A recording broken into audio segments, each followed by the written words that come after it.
वो चाहे हालात से हार जाते, पर माँ को उसका हारना मंजूर नहीं था। फिर वो ऐसे आगे बढ़ते गए कि उन्होंने अपने 23 वर्ष की उम्र में बनाए हुए रिकॉर्ड को 35 वर्ष की उम्र में तोड़ दिया और एक नया वर्ल्ड रिकॉर्ड बनाया। ये कहानी है देवेंद्र झाझरिया की। महज 8 वर्ष की उम्र में बिजली के तार से करंट लगने से उसे अपना लेफ्ट हैंड खोना पड़ा। जब वो हॉस्पिटल से निकल रहे थे तब उसे लगा कि उसने अपना सब कुछ खो दिया है। जहां देवेंद्र खेलों से बहुत लगाव रखते थे, वहीं अपना हाथ खो देने के बाद वो बाहर खेलने जाने से डरते थे। उसे लगता था कि अगर वो बाहर जाएंगे तो बाकी बच्चे उनका मजाक उड़ाएंगे और वो कैसे खेल पाएंगे। पर माँ ने घर में कहा कि जाओ बाहर जाकर खेलो।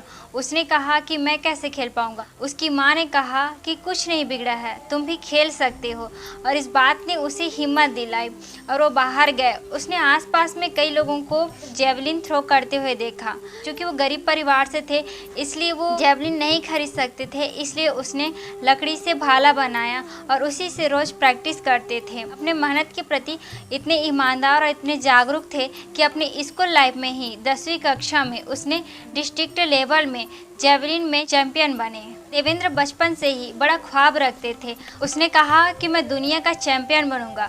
ये बात सुनकर कुछ लोग उनका मजाक उड़ाते थे और कुछ लोगों ने कहा अगर मेहनत करोगे तो जरूर बनोगे। देवेंद्र को अपनी कोशिशों पर लगातार रहे। उन्होंने 2002 में एशियन पैरालंपिक गेम में भारतीय टीम में अपनी जगह बना ली और पहले ही टूर्नामेंट में उसने गोल्ड मेडल जीता, और न सिर्फ मेडल जीता बल्कि एक नया वर्ल्ड रिकॉर्ड बनाया।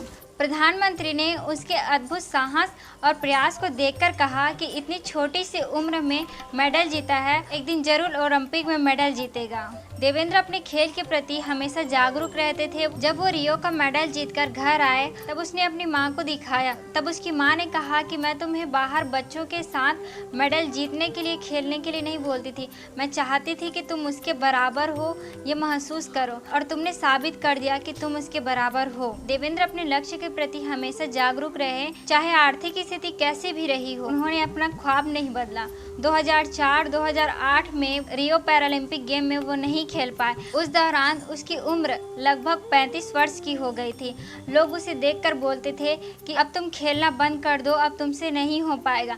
लेकिन देवेंद्र जानते थे कि वो कर सकते हैं और वो करेंगे ही। और लोगों को झूठा साबित करते हुए देवेंद्र ने 2012 में रियो पैरालंपिक में न सिर्फ गोल्ड मेडल जीता बल्कि अपने द्वारा बनाए हुए वर्ल्ड रिकॉर्ड को उसने फिर से ब्रेक किया और एक नया वर्ल्ड रिकॉर्ड बनाया। देवेंद्र अनेक अवार्ड से सम्मानित है, जैसे पद्मश्री अवार्ड, खेल रत्न अवार्ड, पद्म भूषण अवार्ड। उनका कहना है कि पैसा होना बात की बात है, पर सफलता के लिए जुनून का होना बहुत ज़रूरी है। देवेंद्र कहते हैं कि उसकी ज़िंदगी का सबसे बड़ा खुशी का पल वो था जब अनेक देशों के बीच भारत का तिरंगा सबसे ऊपर लहराया और उस वक्त राष्ट्रगान बजा।